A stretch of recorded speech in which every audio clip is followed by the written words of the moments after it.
그리스도 중심 성경 읽기 리딩 지저스 사무엘상. 이스라엘의 왕은 누구인가? 찰스 다킨스는 두 도시 이야기에서 18세기 파리의 모습을 묘사하면서 최고의 시절이자 최악의 시절이라고 했지만, 아마 사무엘서 저자가 자신의 시대를 묘사한다면 최악의 시절이라고만 했을 것입니다. 저자는 명예를 잃은 제사장들과 지도자를 잃은 백성을 서두에 소개하면서 사사기의 마지막 모습 이후로 전혀 변한 것이 없음을 보여주기 때문입니다. 사실 창세기 이후로 변한 것이 없지만 말이죠. 이런 절망적 상황에서 사무엘이 등장하여 마지막 사사 역할을 하게 되는데, 그것은 이스라엘 백성이 더는 하나님께서 세우시는 사사보다 자신들이 원하는 왕을 세우기를 원했기 때문입니다. 하지만 그들의 기대와는 달리 이스라엘의 초대 왕으로 등극한 사울은 곧 불순종으로 인하여 하나님께 버림을 받게 됩니다. 사사 제도를 거부하고 왕정 제도를 요구한 이스라엘의 앞날은 어떻게 전개될까요? 사무엘, 사울, 그리고 다윗으로 이어지는 사무엘상 역사의 무대를 열어봅시다. 레슨 1. 절망 속에 피어난 소망. 사무엘의 등장. 사무엘상은 자식이 없어 괴로워하는 한 여성의 이야기로 시작합니다. 아이를 바랐던 한나는 실로의 하나님의 집에서 필사적인 심정으로 기도합니다. 제사장 엘리가 한나를 술 취한 사람으로 오해하자 한나는 여호와 앞에 자신의 슬픈 심정을 쏟아낸 것이라고 정중히 시정합니다. 그러자 엘리는 평안히 가라면서 하나님께서 그의 간구를 허락하시기를 원한다는 소망의 메시지를 안겨줍니다. 한나는 하나님의 분명한 약속을 받은 것도 아니었고 집으로 돌아온 후에도 상황은 변한 게 하나도 없었습니다. 하지만 기도한 후에 자신이 변화됨으로써 근심이 사라집니다.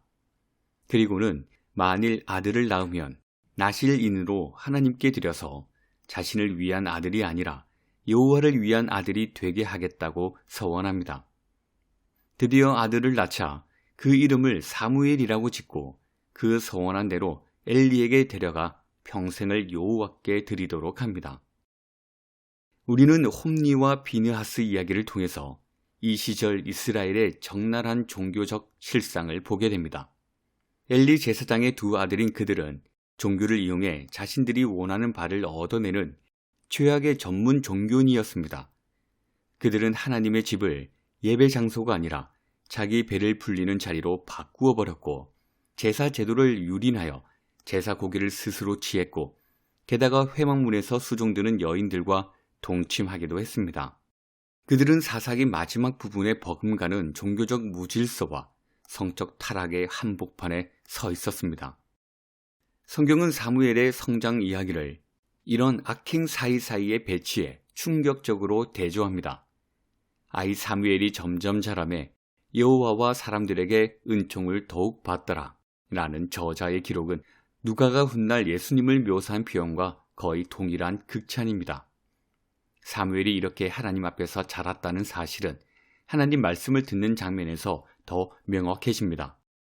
당시는 종교적 타락으로 하나님의 말씀이 희귀하던 때였는데, 사무엘은 하나님의 전에서 자는 도중에 하나님 음성을 듣습니다. 처음에 사무엘은 엘리가 부르는 줄 알았지만 엘리가 곧 상황을 파악하여 여호와께서 말씀하신 것이라고 알려줍니다. 아이러니한 대목입니다. 하나님께서 일하시는 방식에 대해서는 사무엘보다 엘리가 더 분명히 알고 있었을 텐데, 여호와께서 실제로 말씀하신 대상은 사무엘이었습니다. 엘리에게는 신학이 있었으나 하나님을 향한 온전한 헌신이 없었고, 반면 사무엘은 하나님께 헌신했으나 이론적 이해가 부족했습니다. 하지만 하나님을 향한 바른 자세를 가진 사람이라야 바른 신학을 갖게 되는지라 사무엘이 하나님의 말씀을 받습니다. 그 내용은 엘리의 집을 심판한다는 메시지였습니다. 선지자의 직무는 진실을 말하는 것이므로 사무엘은 그 메시지를 있는 그대로 엘리에게 전달하는 어려운 첫 임무를 신실하게 완수합니다. 그 이후로 하나님은 여러 차례 실로에 나타나셔서 사무엘에게 말씀하시고 그를 통해 온 이스라엘에게 하나님의 뜻을 전합니다. 레슨 2. 어디서나 누구나 알 수 있었으나 언약궤와 하나님의 임재. 사무엘상 4장에 이르면서 이스라엘 사회의 뿌리 깊은 문제가 표면에 드러납니다. 블레셋과의 전쟁에서 4,000명이나 죽자 장로들은 무언가가 잘못되었음을 직감하며 질문합니다. 왜 이처럼 굴욕적으로 패배했을까? 그러나 종종 그렇듯이 문제에 가장 가까이에 있는 이들이 실제로 무슨 일이 일어나고 있는지 잘 모릅니다. 그들이 찾은 해결책은 내부 변화가 아니라 외부 요소를 더 보강하는 것이었습니다. 그래서 그들은 언약궤를 가져옵니다. 언약궤에 특별한 마술적 힘이 있어서 그들을 보호해 주리라 생각했습니다. 그러나 하나님의 능력이 아닌 언약궤의 능력을 신뢰한 이스라엘은 전쟁에서 패하고 언약궤까지 빼앗긴 채 홈니와 비느하스는 죽임을 당합니다. 이 소식은 실로에 있던 엘리에게 즉시 전해지고 그는 길 옆에 앉아서 기다리다가 비보를 접합니다. 항상 앉거나 누워있는 모습으로 그려지는 엘리의 이 모습, 그의 삶 전체를 상징적으로 보여줍니다. 모든 일에 수동적이고 인생을 흘러가는 대로 그저 앉아서 바라만 보던 그는 아들들이 잘못을 고치기 위해 아무런 행동도 취하지 않습니다. 결국 선지자의 예언대로 두 아들 모두 한 달에 죽고 언약궤마저 블레셋의 손에 빼앗기자 그는 의자에서 뒤로 넘어져 목이 부러져 죽습니다. 충격받은 비느하스의 아내 또한 산통 가운데 죽으면서 낳은 아들의 이름을 이가봇이라고 짓습니다. 그 뜻은 영광이 어디 있느냐이지만 영광이 유배를 떠났다라는 의미였습니다. 이는 훗날 하나님 백성이 바벨론으로 유배 갈 때 에스겔이 이스라엘 하나님 영광이 성전을 떠나는 장면을 묘사한 것과 흡사합니다. 한편 언약궤를 탈취한 블레셋 사람들은 여호와를 이겼다고 생각하면서 승리를 축하하려고 언약궤를 그들 신전에 둡니다. 그런데 밤사이 이상한 일들이 발생합니다. 아침에 일어나니 자기들의 신상이 언약궤 앞에 엎드려져 있는가 하면 다음 날에는 그 머리와 두 손목이 끊어져 있고 얼마 후에는 아스돗 사람들에게 독한 종기가 생깁니다. 그들은 언약궤가 자신들에게 해롭다는 사실을 알아차리고는 돌려보내기로 합니다.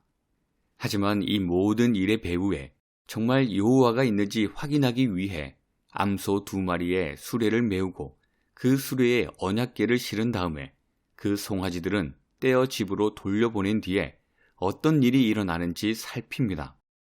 놀랍게도 암소들은 자기 송아지들이 있는 쪽으로 가지 않고 곧장 반대 방향인 이스라엘 쪽으로 향합니다. 여호와의 임재를 분명히 확인한 그들은 언약궤를 벳세메스로 보냅니다. 그런데 그곳에 이르렀을 때 이스라엘 사람들이 언약궤에 너무 가까이 다가가다가 불에 타 죽습니다. 그러자 그들은 기랏 여아림이라는 후미진 성읍으로 궤를 보내버립니다. 마치 골치 아픈 핵폐기물을 처리해 버리듯이 말이죠.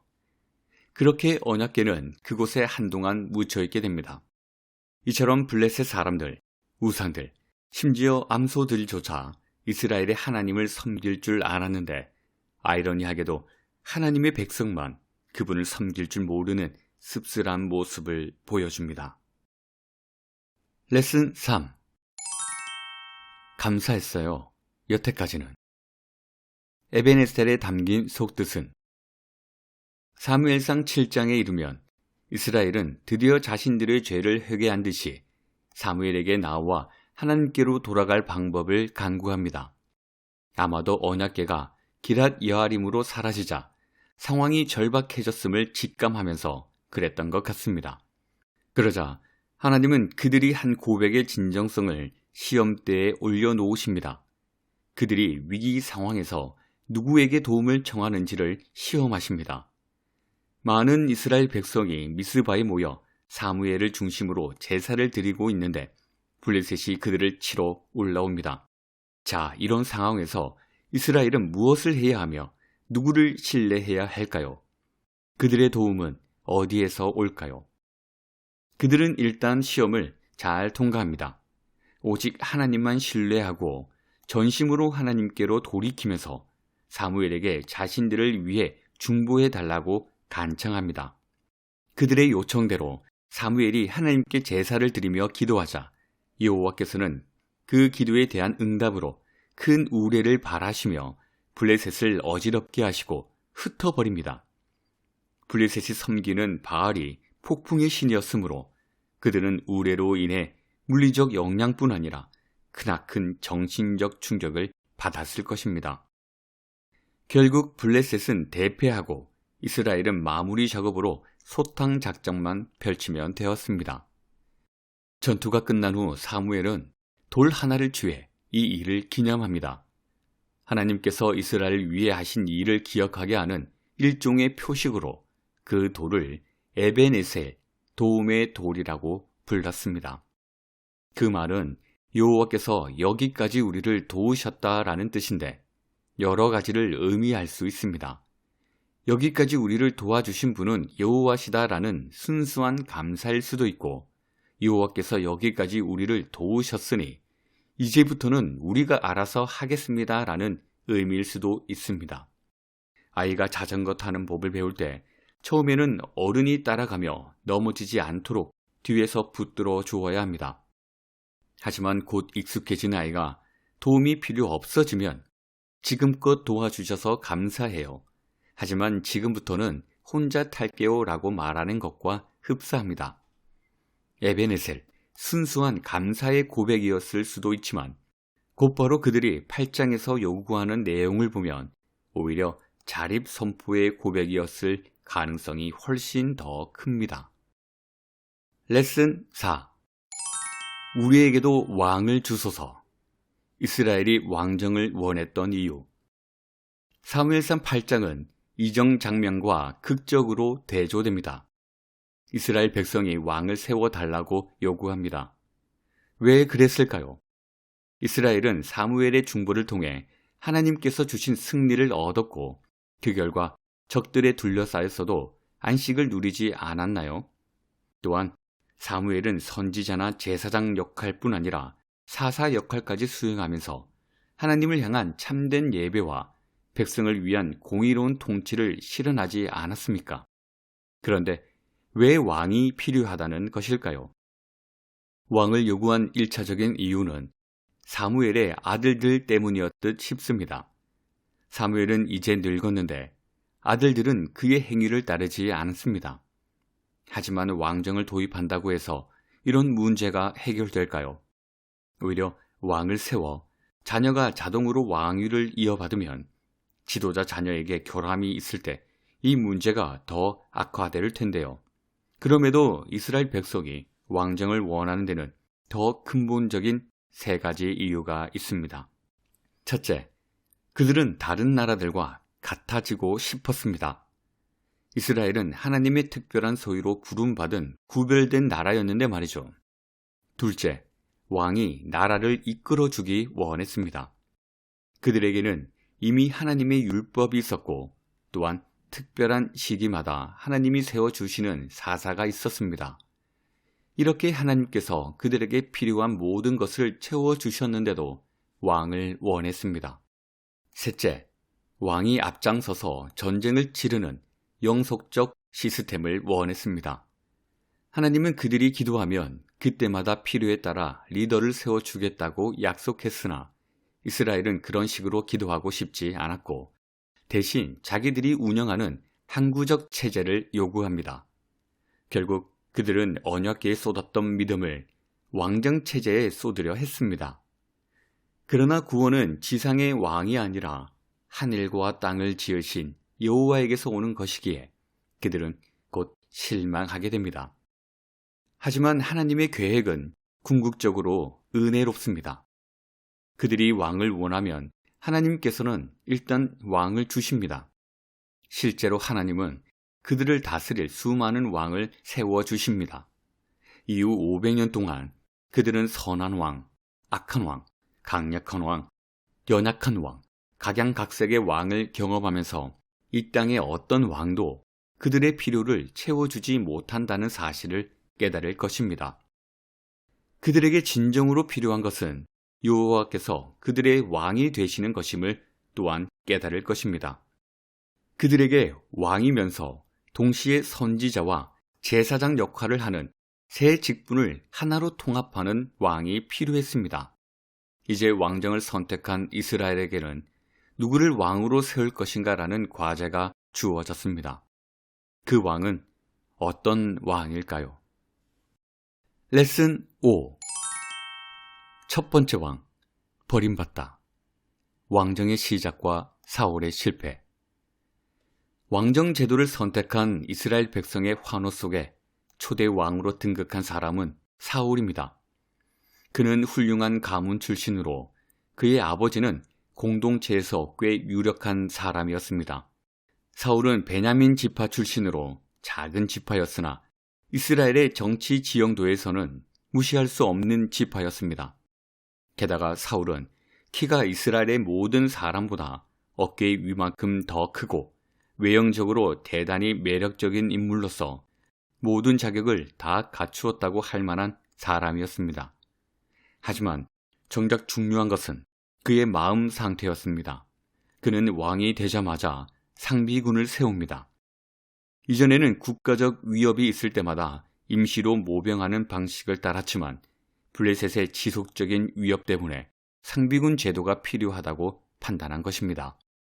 그러나 사울의 상비군은 블레셋의 위협 앞에서 겁을 먹고 도망가는 군대로 바뀌면서 이스라엘의 백성의 기대를 무너뜨리고 실망을 안겨줍니다.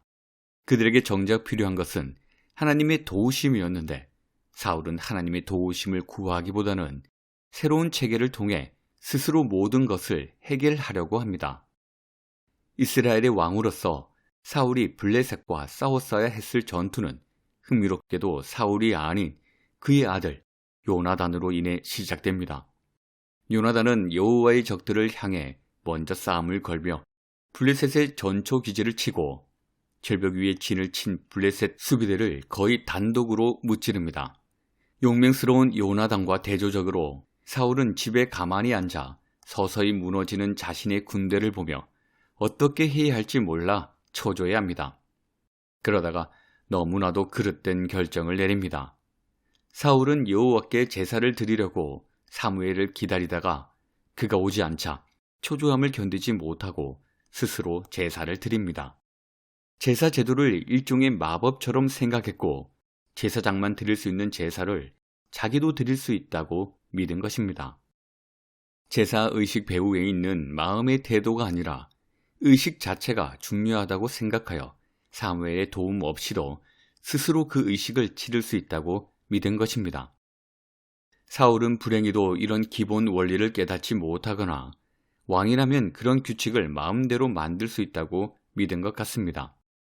하지만 이스라엘에서는 왕도 하나님의 말씀에 복종해야 했습니다. 결국 그 전투는 여호와의 구원은 사람이 많고 적음에 달리지 아니하였으니라는 요나단의 말을 입증하듯 하나님께서 이끄셔서 승리합니다. 하지만 사울의 왕권은 얼마 지나지 않아 실질적으로 무효화됩니다. 면목상으로는 계속 왕이었으나 하나님께서 보실 때는 더 이상 왕이 아니었습니다. 여호와께서는 그의 마음에 맞는 사람, 마음이 온전히 여호와를 향한 사람을 찾아서 그를 왕으로 세우실 것입니다. 그렇게 해서 우리는 다윗 이야기에 이르게 됩니다. 이스라엘 백성이 하나님께서 세우시는 사사를 거부하고 자신들이 원하는 왕을 세우게 해달라고 요구하자 하나님은 그대로 수용하십니다. 하나님은 그 후 500년간 각양각색의 왕을 경험하게 하셔서 이 땅의 어떤 왕도 백성의 필요를 채우지 못한다는 사실을 깨닫게 하십니다. 그들에게 진정으로 필요한 것은 여호와께서 친히 왕이 되어 다스리는 것이었습니다. 그런 면에서 초대 왕 사울은 턱없이 부족했습니다. 그는 하나님의 왕권을 진정으로 인정하지 않습니다. 이스라엘 백성은 사울 왕을 바라보며 무척 실망했을 것입니다. 왕만 세우면 모든 것이 해결될 줄 알았는데 상황은 정반대로 흘러갑니다. 하지만 실망은 오히려 진정한 왕을 바라는 기대와 소망을 불러일으킵니다. 하나님께서 더 나은 왕을 세우시고 그분이 오시면 참된 하나님 나라가 세워지리라는 소망이 더욱더 강해집니다. 그 왕은 자신의 사욕을 채우지 않고 자기 백성을 위해 자기 생명까지 내주실 것입니다. 그 왕을 통해 하나님 나라가 임하고 하나님 백성은 평강을 누릴 것입니다. 결국 그 소망은 예수 그리스도께서 이 땅에 오심으로 성취됩니다. 우리는 실패한 왕 사울을 통해 진정한 왕이신 예수 그리스도를 바라보게 됩니다.